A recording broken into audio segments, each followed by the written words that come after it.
Well, video game chat this week. I'm a bit out of my depth, but if you like this video still, hit the like button and subscribe too for a Bond video every week.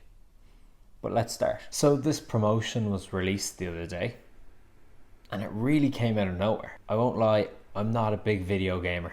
My PlayStation is just a high-tech Blu-ray player. But I did play most of the 007 video games. I know GoldenEye was a big game for the whole industry. Nightfire was a big game for my generation. I have vivid memories of playing multiplayer in my friend's house when I was growing up. Everything or Nothing is definitely my favourite Bond game. I've always been biased towards third-person games. Don't know why, especially when it comes to Bond. Although I'm not a gamer, this is definitely exciting. These guys are supposed to be good game developers. Don't take my word for it. I've asked Tadhg Brennan to join me so we can have a discussion about Bond games and this new one coming down the pipeline.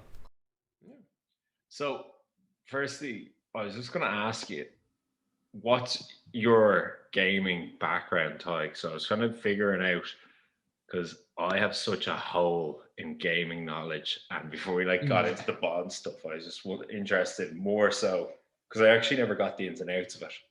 Like, what's your background in gaming? Yeah, so I grew up on games, really. Like, I don't know how much Ian has told you about any of that, but basically, like, when we were doing whatever, a lot of my friends would have been people I'd played PlayStation with or go over to their houses and play PlayStation with them and stuff like that. It's always been kind of probably my main hobby, I would say. I've taken up sports, I've done different things here and there, but it's been kind of the mainstay of what I do. And part of that's as well because, similar to saying someone enjoys TV, it's a very wide range. You can kind of enjoy a lot of different things in there. Gaming fulfills that, I feel, for myself at the very least, because you have all these different genres. For example, Call of Duty, a game I would have played during secondary school a lot. Yeah. Not a game that interests me at the moment. But the fact is that you can kind of transition from game to game. A lot of the mechanics still hold. And it's just enjoyable. And what you enjoy will change, but all the mechanics from it stay the same. It's really just a medium as opposed to a specific genre, I suppose. Yeah. I remember just when Modern Warfare came out, it just felt like gaming blew up because it was all about Medal of Honor. That was the game. Everyone played Medal of Honor, and then Call of Duty came out, and it was just like a diametric shift in what people wanted in video games in terms of those first-person shooters. Yeah, see, it's funny to me because I remember, obviously, when I was growing up, and I still am, something of a nerd, right? So I was not a social pariah or what have you, but I was definitely kind of less popular.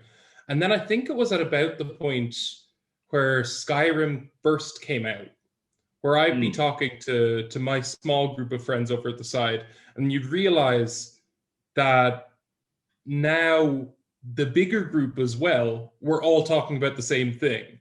And that it started to bridge a lot more, because I definitely felt when I was younger, coming through primary school, while games were played, it was less of you would still focus yourself on the sports. That was still the thing to be done. Kind of what's going on nowadays. But it's interesting how stuff's changed. And then obviously as you grow older, people are just more accepting of general interests anyway. But I definitely think there has been a larger shift that the young generation just associates games as the standard now. And that's just a normal point of conversation, especially with the explosion of things like Fortnite, for example. My background definitely would have been, obviously everyone played FIFA. It was the staple. Final Fantasy X was a big one when I was very young. Obviously Modern Warfare. And so I haven't really played anything since that's probably 2008, 2010 sort of time. Okay. And then my neighbor Alex sort of coaxes me in with his secondhand games every now and then. So I have Grand Theft Auto, obviously. I've played that. And the Arkham games. And the last most recent game is the PS4 Spider-Man game.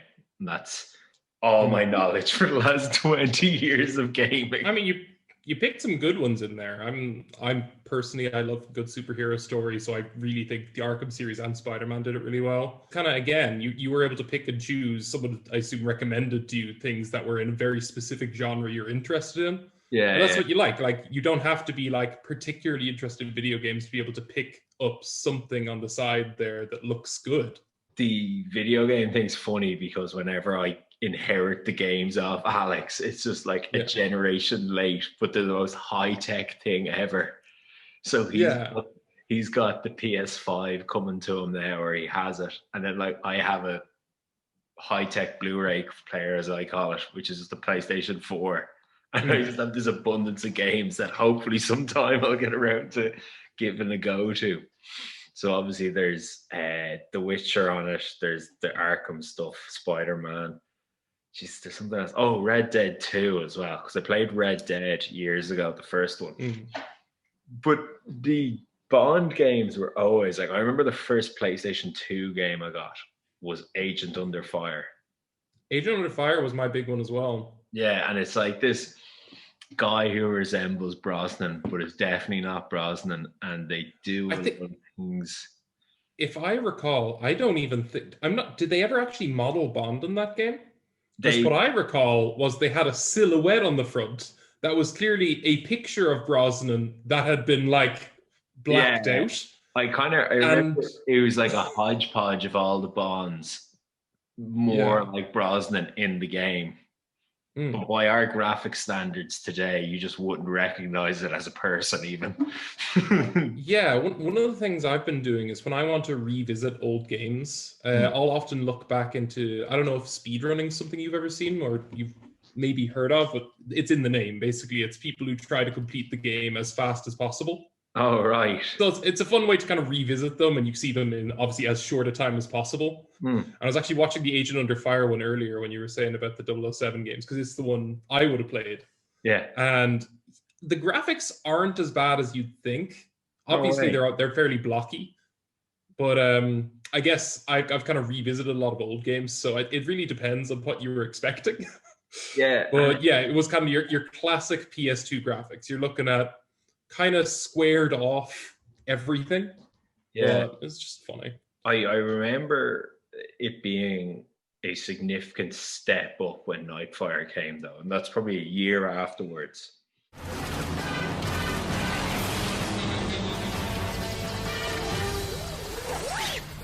Can I offer you a lift?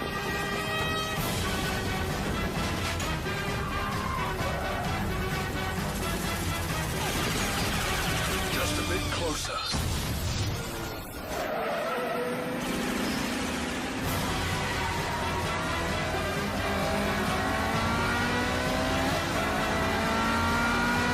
Almost there, 007.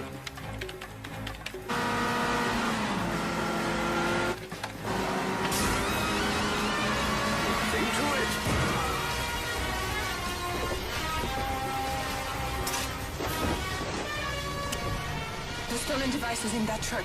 If we hurry, we can still catch it. By the way, who are you? The name's Bond. James Bond. One thing I'd point out with Agent Under Fire, and I think this was something that people didn't talk about as much. I can't remember which game it was. I know one of the major franchises, I believe, is credited with it. First-person shooters didn't have the standard analog movement we're used to today. Okay. You'd look somewhere and another analog would move the center part of your gun around. Yeah. So like if you try to use it now, it's really uncomfortable because people have gotten used to, okay, maybe if I aim, I can move around. But until then, center is center, and that's how everything works. But I remember the big shift as well was you pressed R1 to shoot, which is probably a staple of, well, like using a trigger of some kind to shoot it. And it's funny how you were just clicking X back and Agent Under Fire to shoot people. Do you remember in Nightfire, they used to always like have Bond one-liners? And like, don't actually go on. Okay, so there's always like, I just remember it being like, I must have been 10 years old, and there's this scene where himself and Zoe Nightshade, the Bond girl, are like coming down a gondola, and then they fall into the snow, and she's just like, James, why do you always end up on top? And I'm just there, 10 years old. I was like, yeah, why? What's that about? And like, no, you know what I mean? Until I mean, like that's until I was pretty normal now, I this, think. and I went back and looked up a few of the things, and I was like, oh my god, that sticks out in my head. And it's like they were just layering this shit into what was ostensibly a kid's video game. Hang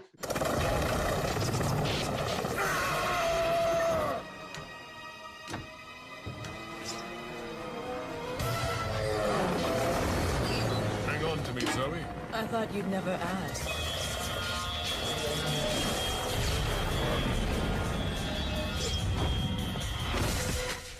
Nice landing, James.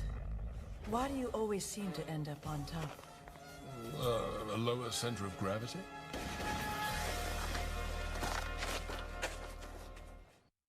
But they had this period, and like people give out at EA games, but they had a period where they're making a game every single year, and it seemed like it was a way better run than this sort of limbo now that we found ourselves in, where there was just a game coming out every 3 years or whatever. Because it was sort of like, at least if you're getting one every year, someone will strike gold. But now there's just no gold because no one's mining, sort of thing. Yeah, I mean, I would argue one leads to the other, right?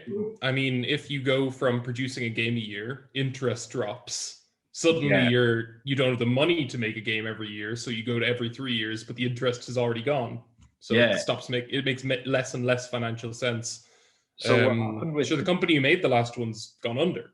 Because like EA had the rights, and for whatever reason, probably financial, they allowed them to lapse, and then it like moved to Activision, and like it was a Quantum of Solace tie-in game, and notoriously when you play that game, it just feels so unfinished, and it was something that you'd never experienced under the EA regime, which is weird. That's interesting, because obviously EA's modern reputation will be quite different. EA was known for rushing production and the rest. So like I'm sure those not that Activision isn't, mind you. Yeah, like I'm sure like those games have their issues now. Like looking back, and there's probably a few more holes, but they seemed a little more tighter, and they were beholden to a film schedule. Like I'm sure Nightfire, they were like, make sure you have this out with Dying of the Day. But like they were releasing games a year or 2 years after a film came out. You know, it didn't seem like they were as tight on schedules back then. A lot of it depends as well. I don't think there was, certainly the interest for Bond games seemed to have died down. Yeah, absolutely. I don't know what it was. I feel like the last Bond game I heard about properly was that GoldenEye Rogue. I think that was 2007. Yeah. And then that was when, from my point of view, obviously Nightfire had been a thing.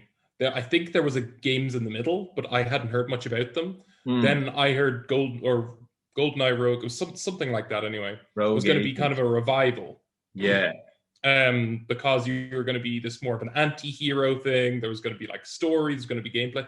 As far as I know, it received very well, but they had no multiplayer component, or certainly it wasn't anywhere near the focus. And multiplayer was such a big thing in Nightfire. But actually, multiplayer is what made the Bond games. You have to remember, like GoldenEye wasn't known for its campaign. You know, it was the game you played with friends on the Nintendo 64. Nightfire was the game, like certainly my generation, your generation would have gone around to people's houses and played on the PlayStation with each other. Like, it wasn't known for this big elaborate story. It was known for something you enjoy with people, and without an online component, which is really where you'd want to take the Bond series at that point, it wasn't matching up. Yeah, one of the issues, I think, it's not kind of overt, but the Brosnan era definitely lends itself way more to big, fun video game experience versus the Craig era, which is sort of wrestling a more attempted, like grounded approach to filmmaking and style in the series. And I'd say it was tough for them to figure out a game that like gave a lot of spectacle and fun, and like I was saying to your brother, a Roger Moore film would probably be the best for a Bond video game. Like if you combine 3 or 4 Roger Moore stuff into one massive game, that's kind of ideal for a Bond game. Yeah, I mean, I'd argue, especially with shooters being a not saturated genre, but certainly a genre full of full of games in comparison to what it was. You have to have something that makes you stand out in some comparison way. It's not the age of GoldenEye. You can't just release a shooter and call it a day.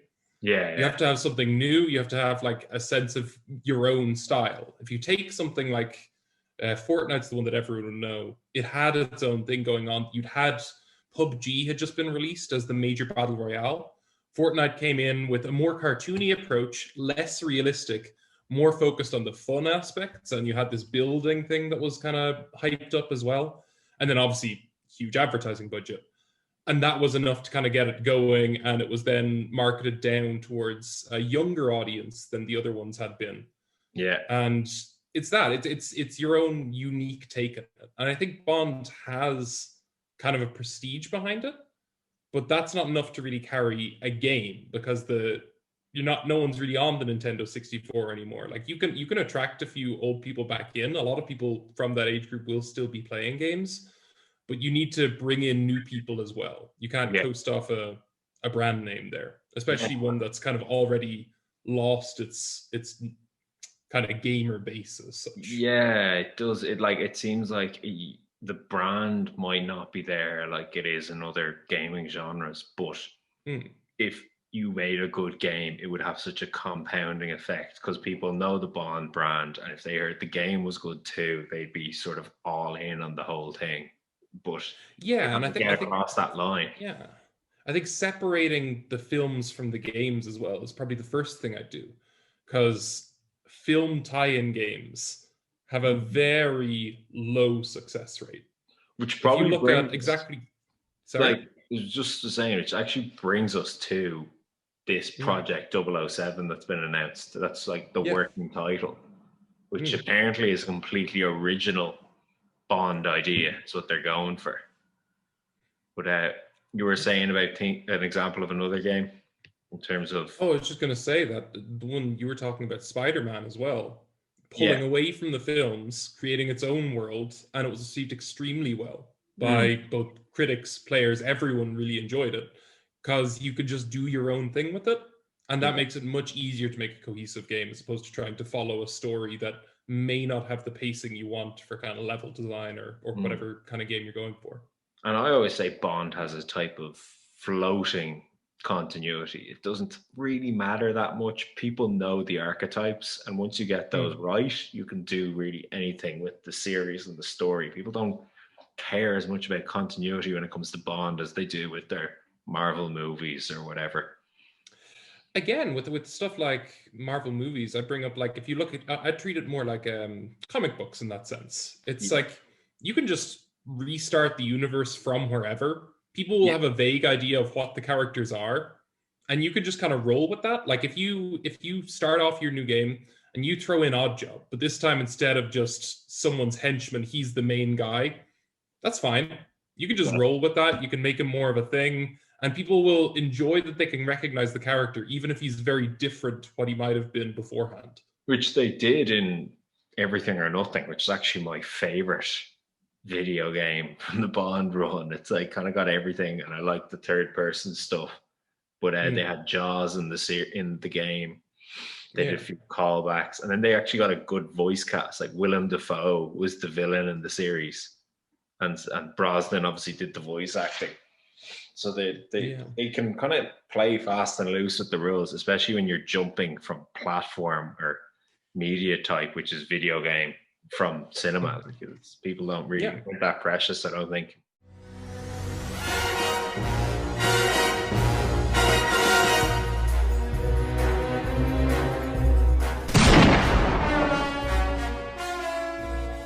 So you saw that little teaser trailer. It's kind of funny. You put the Bond music over anything and a Bond fan will go nuts. It's just like everyone's like, it's going to be the best video game ever. Like those 40,000 Bond fans that are on my level, It's like it's all it was is it's looking down the barrel of a sniper and a bit of music, and we're all in. at the same time, it's a lot more than they've given it over the past decade. Yeah. So I can understand the hype as well. Like it's that's been missing for a long time. Yeah. And who are these guys though? Or IO is the name of them. Yeah, so they make a well-known series called Hitman, right? So if you're not aware of the basis of these games, it's basically a stealth game. Yeah. The idea is you have your level set up. They're really wide, sprawling levels, mind you. Like you could have like a whole town as your one level. And the idea is you have like missions, you've side missions, you have to, normally culminating in, you have to eliminate your target, right? Mm-hmm. Generally, the idea is you have to do it in a specific, very cool, very kind of secretive way that kind of makes it look like an accident or what have you, depending on the storyline involved. So there's a lot of kind of in and out there. So I'd be really interested if they're maybe trying to pull it back to a more serious game, but one that's more focused on the stealth aspects, more focused on the secret agent as opposed to the outright big first-person shooter. Yeah, like that's definitely.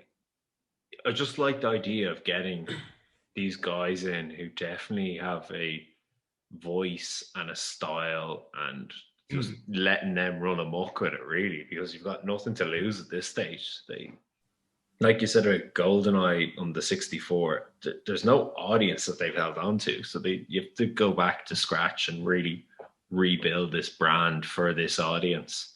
You'll have a more sprawling arcade-style shooter. That'd be what I would go for personally, but yeah, it'd be cool if they just had different ways of going about levels. You could do it guns blazing, and it's probably a lot harder, or you could sneak around and kind of stealthily kill people. It's third. Yeah, I think that's their Hitman style, is it, or is it? Yeah, they go for third person. I think what I'd love is a balanced approach between that and maybe incorporating some of the kind of gadgets, the Q gadgets and stuff. Yeah.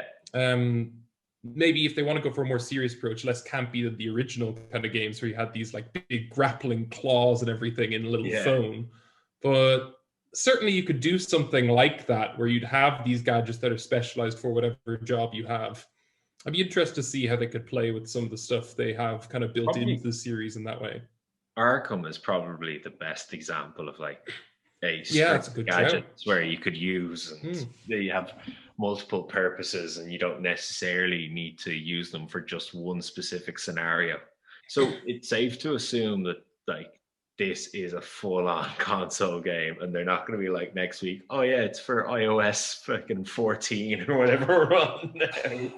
It would be, I don't think you'd bother with a full-on teaser trailer, relaunch, etc. Yeah. And release a mobile game. Yeah. I also don't think the audience is there for mobile games in comparison. Certainly, like, Bond is a very Western franchise. Yeah. Generally, mobile games generate a lot of their revenue in Eastern markets. Okay. Specifically China. And I don't think Bond holds as much weight outside of kind of America and realistically Western Europe. Do these guys do car chases in their Hitman games or anything like that, or is it purely no is the short answer. There's no car, like it's purely I say stealth mechanic. You can, as you say, go in guns blazing. That is also an option on these games. Very difficult, but can be done. Or varyingly difficult, but I think it's one of those things. If you look at the company, they seem to be bringing in new people to develop this game. Yeah. I think it is something you could see them introduce, or they could try nail the stealth concept, add those later on, which has unfortunately become the standard in the games industry to just add things as DLC. But you could see that be the way. Yeah.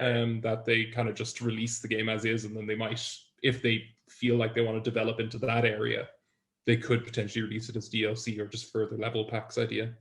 So I actually saw that on their website. They're doing a huge hiring push at the moment. Like you go on and you see there's different positions, whether it's like, I think one is for the cutscenes, and others game mechanics, and other like they seem to be really looking for staff to get this production across the line or keep it going. The question is, if they are on this stage, does that mean this game is years away, months away? What kind of timeline is it? Years. Yeah. It's pre-production, and especially with gaming, I would never call anything until you see gameplay. Release dates are very much in the ether, because people will say we're releasing for this month, but things get delayed all the time, and reasonably so as well. There's certainly a lot of discussion about unhealthy aspects of the way development can sometimes be taken, but there's very much this attempt at going, no, we're going to make these deadlines exactly. But until you see what the gameplay actually looks like, you really won't have an idea of what the game will be, because people will tell you all kinds of things on the way up to it. That could change drastically depending on where they landed in the development cycle. Yeah, and like, you just don't want, as I was saying with the Quantum of Solace game, you don't want to have that rushed. Like, it was clear they had ideas for cutscenes in the Quantum game, and then suddenly they have this like image on the screen and voice actors narrating the images, which was crazy how that got passed, like how it got released in November of the movie. Can you survive? They'll have to bail out. That plane's not going to last. There, they've jumped. They're dropping fast. They've just connected in mid-air. Must have only one chute between them. 5,000 feet. Still falling. They're at terminal velocity. Come on, Bond. The chute's deployed. They've slowed down. So, like, you just don't want them to be pushing ahead on a date that doesn't suit the project or the quality you hope they're going for. Yeah, but what I will say is I'd be hopeful, because they're willing to release this teaser. They weren't going for like this big surprise factor when they're ready. They were going for, look, we're getting this early, we're going to build hype slowly.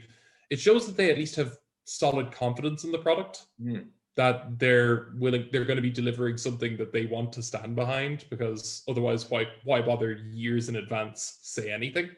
Well, that's kind of something funny though about this. Like, usually you hear news out there about something like this happening. This came completely out of nowhere, which I was in, because I was chatting to a friend about this ages ago, and I was like, they need to make a Bond game and get people involved in the series again from that younger group. And I was like, but I don't see that happening. And this sort of developed behind the scenes. So I wonder how far ahead they are in terms of pre-production. Like, would they have a story? Well, they obviously have some sort of story, but do they have concept art and all that, or are they still? It'd be interesting. It's hard to say. If they're still hiring though, I would say it's still pretty far out. Yeah, because that's you don't bring people in if the project's well defined. Yeah, or certainly you don't bring in a huge swath of people if you have a well defined project, which is fine. Yeah, my kind of question coming to an end of this is, where does the project go? Like, what do you speculate in terms of what's coming or what's happening in this? If this is the first thing they've announced, I would expect a much larger advertisement campaign around this. I'd expect, now, when I say larger, this could be 6 months down the line, we get another teaser, or we get like concept arts coming in, or like certain smaller artwork sequences showing. It's like going to be, I would expect a slow build up where more news is going to release. They're kind of waiting for, certainly this news, I don't think has broken through the major news anytime soon. So they're kind of sitting on this teaser, letting that kind of build. And it's like, it's hard to say where it'll go, because they'll probably play it by ear to a certain extent, but I expect there's going to be a large relaunch of Bond into games, because as you said, you're saying you don't see it happening when you're saying they need to make a Bond game. I thought they'd just given up on the concept entirely as well. Me too. I wasn't expecting the franchise was going to be bothered to sell to games, because it didn't seem like one they considered valuable anymore. And I'm really interested to see where they're going with it.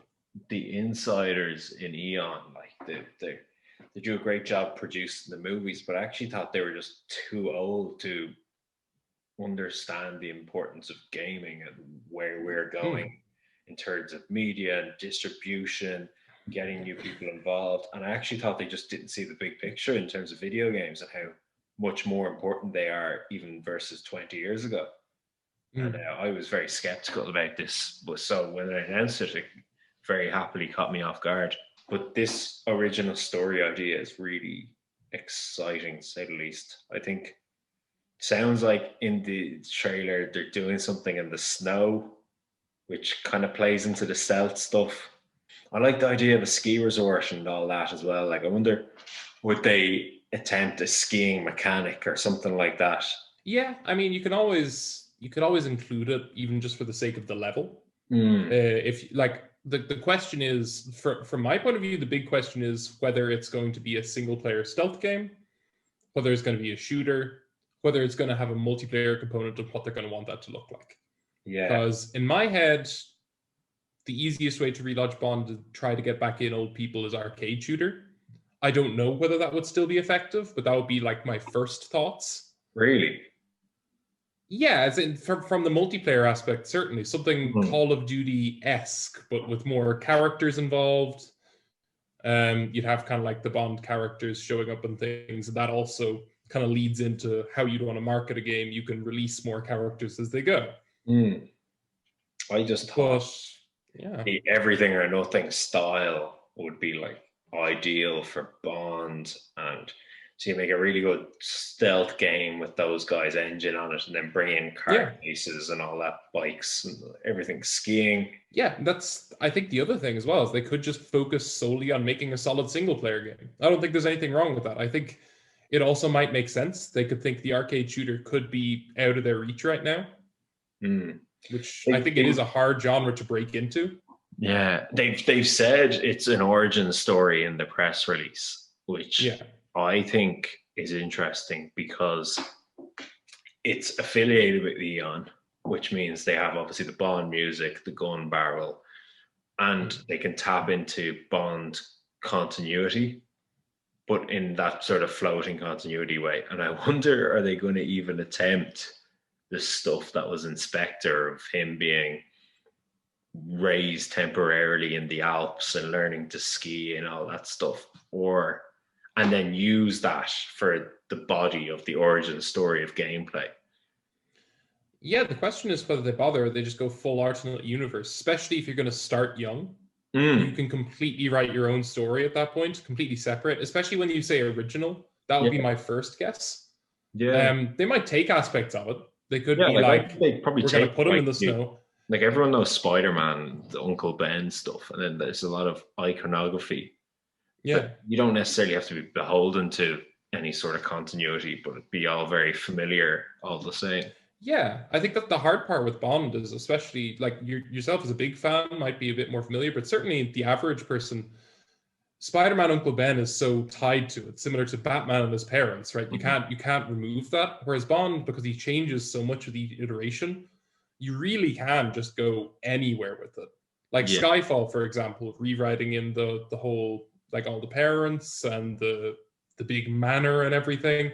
That was something completely not brought up any time beforehand that they could just put in, because that's something you're able to do with Bond. Yeah, it definitely wasn't in sort of the public zeitgeist of what they perceived Bond to be.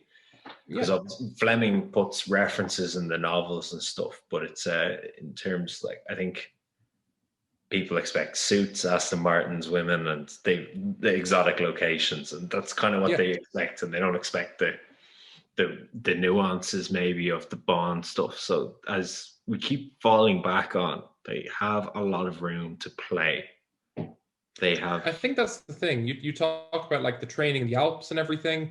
I think that the easiest, most obvious kind of basic progression you could do is just have it be the game is just your early MI6 missions before your 007. Yeah, there's no real thought process to it.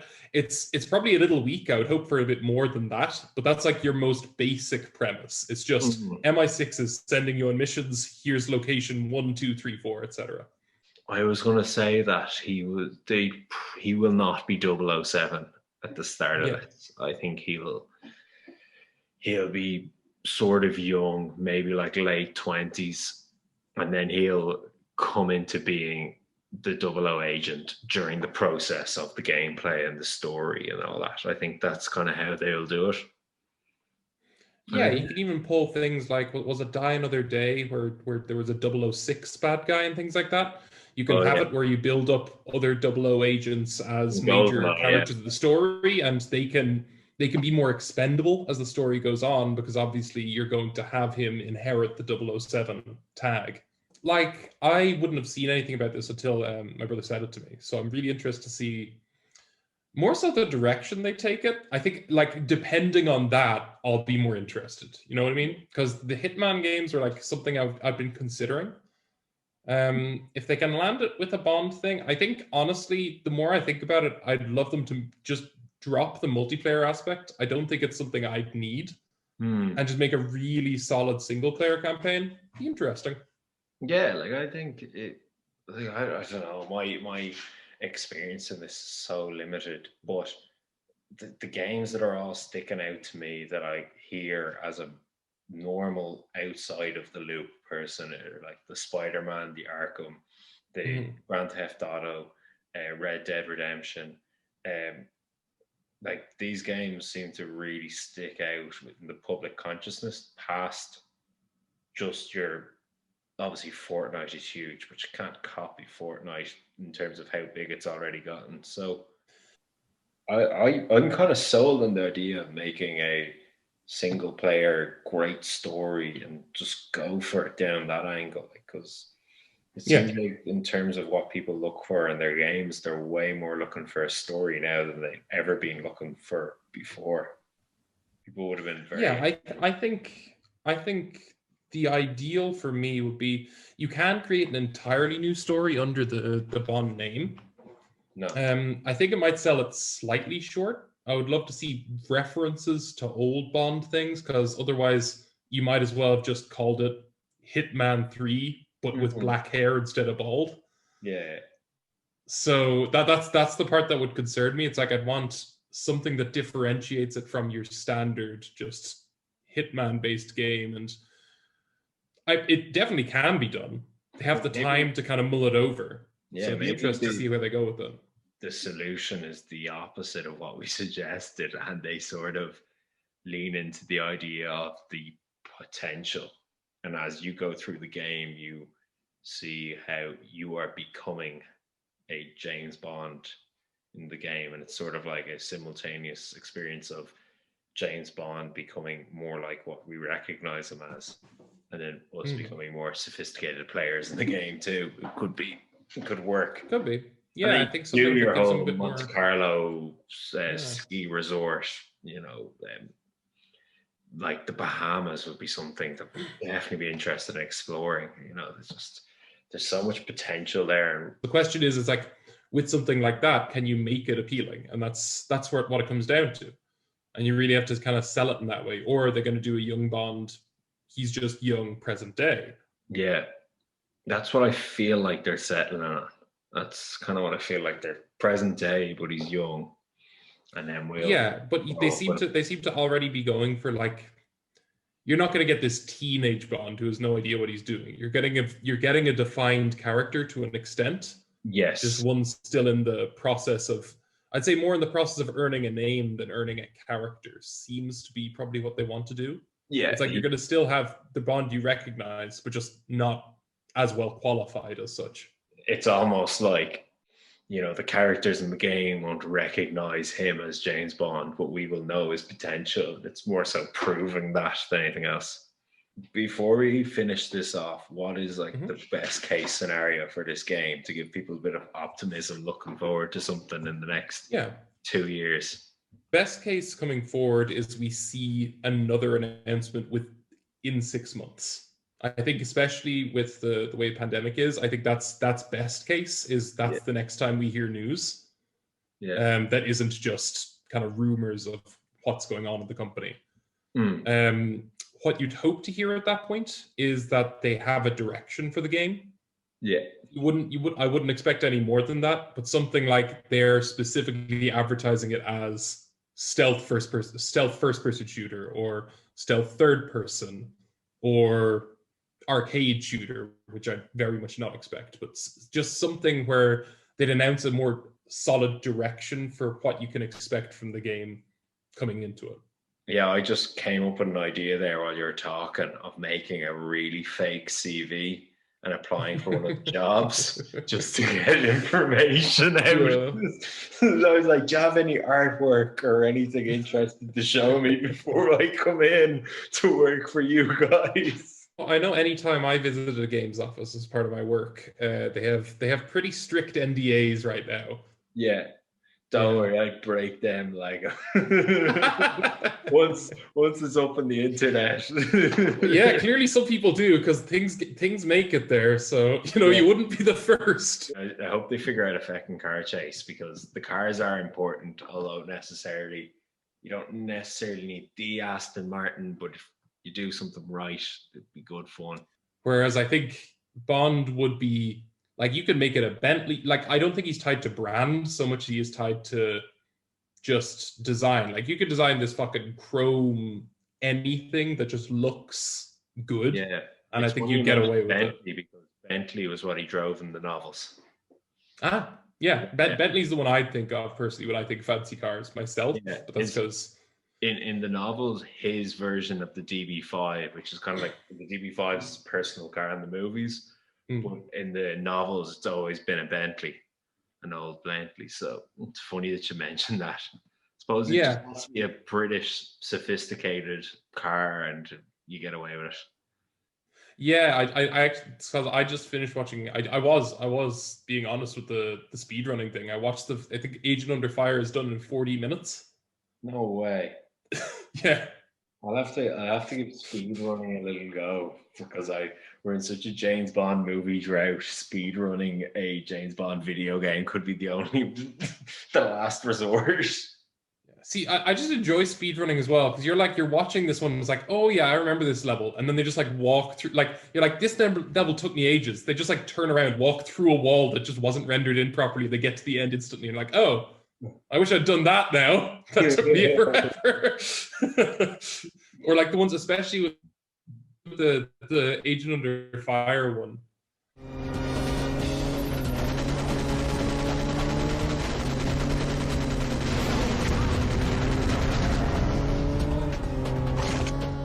Jeez, well, Ty, thanks very much again for coming on. I'm going to leave it to it, because, geez, for what was it, 10 or 20 minute conversation, we really stretched into overtime. Yeah, I don't mean to give you a shit ton to edit, so I apologize with that. Really big thanks to Tadhg for coming on and talking me through video games, my huge knowledge gap, and hopefully enlightening some things we didn't know. I would have been so lost on this subject. Before I go, here's a reason I'm really excited. I think the Bond series needs to acquire younger fans. For a lot of people I know, they have memories of James Bond video games growing up, and that's where one of their interests in Bond started. Unfortunately, the days of sitting down on a weekly basis and watching a James Bond movie played on your local TV station is over. And it's definitely over for the younger generation. We as Bond fans can't underestimate video games and how they can reach a demographic the films don't traditionally get to. If a good Bond game comes out, it could bring people over films never would. And that could only be a good thing for the series. That's my take on this. Thanks again to Tadhg for coming on. If you enjoyed this, shoot the like button and subscribe too for a Bond video every week. Thanks for watching. Bye.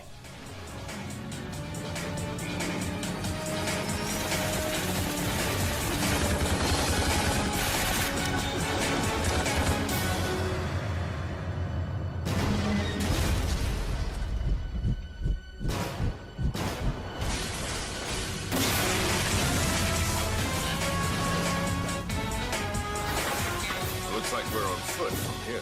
Where exactly is here, James? Not far from my rendezvous point.